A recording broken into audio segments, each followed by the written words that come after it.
নমস্কার এবং শুভেচ্ছা। লাইফ কেয়ার হাসপাতাল থেকে সিও কথা বলছি। আমি এখন একটি বিষয় আপনাদের সামনে উপস্থাপিত করতে চাই যে লাইফ কেয়ার হাসপাতালে 24 ঘন্টা বিভিন্ন ডাক্তার নিযুক্ত থাকেন। যখন যে রোগী আসুক না কেন সেই রোগীদের যথাযথ চিকিৎসা শুরু করার জন্য এই ডাক্তাররা অত্যন্ত অভিজ্ঞ এবং চিকিৎসায় পারদর্শী। তার মধ্যে রয়েছেন ডক্টর মানস ঘোষ। তিনি এত বেশি দক্ষ, সুতরাং কোনো যদি কনসালটেন্ট সেই সময় অনুপস্থিত থাকে তিনি তার চিকিৎসার দায়িত্ব নিয়ে কনসালটেন্টের সাথে যোগাযোগ করে চিকিৎসা ব্যবস্থাকে সম্পূর্ণ করেন। এখানেই মানস ঘোষের কৃতিত্ব। এবং হসপিটালের যে পরিকাঠামো, চিকিৎসার পরিকাঠামো, সেটা অত্যন্ত শক্তিশালী। এই মানস ঘোষ সহ অন্যান্য যে সমস্ত ডাক্তার আছেন তাদের উপস্থিতিতে এবার মানস ঘোষ কীভাবে কনসালটেন্ট না থাকলেও সাথে সাথে চটজলদি কীভাবে উনি চিকিৎসার ব্যবস্থা গ্রহণ করেন সেটি মানস ঘোষের কাছ থেকে শুনুন। নমস্কার, আমি ডক্টর মানস ঘোষ, লাইফ কেয়ার হসপিটালে ইন্টেন্সিভ ডিপার্টমেন্টের রেসিডেন্সিয়াল মেডিকেল অফিসার। এই হসপিটালে আমি খুব স্বল্প দিনের মধ্যেই যুক্ত হয়েছি।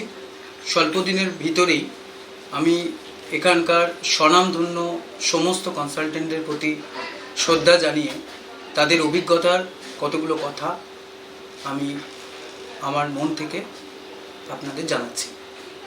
এই হসপিটাল একটি মাল্টি সুপার স্পেশালিটি হসপিটাল, যেখানে সমস্ত ডিপার্টমেন্ট স্বনামধন্য ডক্টর দ্বারা পরিবেষ্টিত।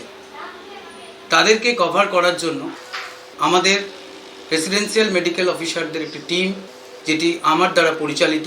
যে কোনো সময় কনসালটেন্টদের অনুপস্থিতি এই হসপিটালের কোনো রুগীরা অনুভব করতে পারেন না। তার কৃতিত্ব আমার রেসিডেন্সিয়াল মেডিকেল অফিসার আমার দ্বারা পরিচালিত পুরো কমপ্লিট ইনফ্রাস্ট্রাকচার, ইনস্ট্রুমেন্টেশন এবং পেশেন্ট কেয়ারের উপরে দাঁড়িয়ে রয়েছে। প্রথমত আমি ছোট ছোট করে কতগুলো ডিপার্টমেন্ট সম্বন্ধে বলি। যেমন প্রথম হচ্ছে কার্ডিওলজি ডিপার্টমেন্ট। এই হসপিটালে আমি আসার পরে এমার্জেন্সির মধ্যেই অন্তত কিছু না হলেও কমপ্লিট হার্ট ব্লকের পেশেন্টকে এখনও পর্যন্ত কাউকে হসপিটালের পিছনের রাস্তা মানে ডেড বডি হয়ে বেরোতে দিইনি। এমার্জেন্সির মধ্যেই আমি এমার্জেন্সি বেসিসে টেম্পোরারি পেসমেকার করেছি, পরবর্তীকালে তাদের পার্মানেন্ট পেসমেকার হয়েছে। এরকমও পেশেন্ট এসছে খুব খারাপ অবস্থায়, কার্ডিওজেনিক শকে, হার্ট ফেলিয়ারে। সেই সমস্ত পেশেন্টকে আমরা সুস্থ করে স্টেবিলাইজ করে অপটিমাইজ করে পরে অ্যাঞ্জিওগ্রাফি, অ্যাঞ্জিওপ্লাস্টি করেছি, এআইসিডি করেছি, বাড়ি পাঠিয়েছি। দ্বিতীয় হচ্ছে গ্যাস্ট্রোএন্টারোলজি ডিপার্টমেন্ট, যেখানে huge massive bleed, upper GI, chronic liver disease, hepato renal syndrome সমস্ত পেশেন্টকে আমরা আমাদের তরফ থেকে বাঁচিয়ে ফেরাতে পেরেছি। এবং পরবর্তী চলে আসছি আমরা নেফ্রোলজি। আমরা যে এরিয়াতে বাস করছি এখানে নেফ্রোলজির পেশেন্ট প্রচুর, কিডনির সমস্যা প্রচুর। আর আগামী দিনে প্রেশার, সুগার আমাদেরকে আরও কিডনির সমস্যার দিকে নিয়ে যাচ্ছে।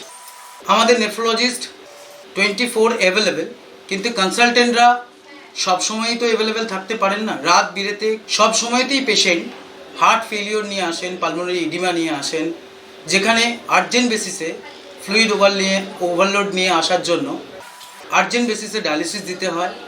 আমার ডায়ালিসিসের সম্পূর্ণ টিম 24/7 সার্ভিস দেওয়ার জন্য উপস্থিত থাকেন।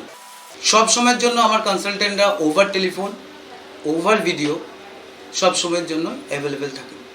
পরবর্তী ডিপার্টমেন্ট চলে যায় আমি নিউরোসার্জারি। রিনাউন্ড নিউরোসার্জন ইনি আমার এখানে রয়েছেন, যিনি 24/7 অ্যাভেলেবেল।